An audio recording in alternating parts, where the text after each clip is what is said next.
Hello viewers, আসসালামু আলাইকুম। Medicine জিজ্ঞাসা চ্যানেলে আপনাদের স্বাগতম। আজকের ভিডিওতে আমরা জানব কিভাবে আপনি আইভি ইঞ্জেকশন ব্যবহার করবেন। প্রথমে আমরা একটি আইভি সেট স্যালাইনের সাথে অ্যাড করে নেব। তারপর হাতের মধ্যে আপনি চাইলে স্যালাইন লত দিয়েও কিংবা কিছু একটা দিয়ে হাতে শক্ত করে একটু ভাত দিবেন যাতে রগটা দেখা যায়। তারপর অ্যালকোহল পেড দিয়ে আপনি যেই জায়গাটা স্যালাইন ব্যবহার করবেন ওইটা পরিষ্কার করে নেবেন। বাটারফ্লাই সেটটি আপনারা এমনভাবে ধরবেন শুয়ের মাথার যে অগ্রভাগ আছে সেটা উপরের দিকে রাখবেন এবং যে সুচালো দিকটা সেটা নিচের দিকে রাখবেন। এই মুহূর্তে আমরা রগের মধ্যে সুইটি প্রবেশ করাতে সক্ষম হলাম। এখন দেখার বিষয় এই বাটারফ্লাইটাতে ব্লাড আসছে কিনা। হ্যাঁ, যদি ব্লাড আসে তাহলে আমরা ধরে নেব যে স্যালাইন সঠিক জায়গায় প্রবেশ করেছে। এই বাটারফ্লাই দিয়ে ব্লাড আসা মানেই রগের মধ্যেই স্যালাইনের লটটা পড়েছে।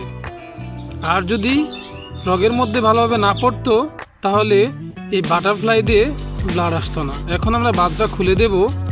খুলে দিয়ে আমরা এইখানে আঠা দিয়ে কিংবা ওয়ান টাইম ব্যান্ডেজ দিয়ে আমরা কি করতে পারি, বাটারফ্লাইটা হাতের সাথে অ্যাডজাস্ট করে দিতে পারি যাতে বাটারফ্লাইটা নাড়াচাড়া হলেও খুলে না যায়। আমাদের চ্যানেলের উদ্দেশ্যই হচ্ছে আপনাদেরকে নিত্য নতুন চিকিৎসা সম্পর্কে ধারণা দেওয়া। আশা করি আপনারা আমার ভিডিওটি দেখে উপকৃত হচ্ছেন। যদি ভিডিওটি ভালো লেগে থাকে তাহলে অবশ্যই চ্যানেলটিকে সাবস্ক্রাইব করে নেবেন। পরবর্তীতে কোন ধরনের ভিডিও দেখতে চান কমেন্ট করে জানাবেন।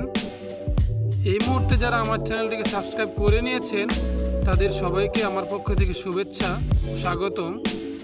আমরা ওয়ান টাইম ব্যান্ডেজ দিয়ে স্যালাইন সেটটাকে হাতের সাথে আঠা লাগিয়ে দিলাম যেন হাত হালকা নাড়াচাড়া করলেও স্যালাইনের সুইটা নড়ে না যায়।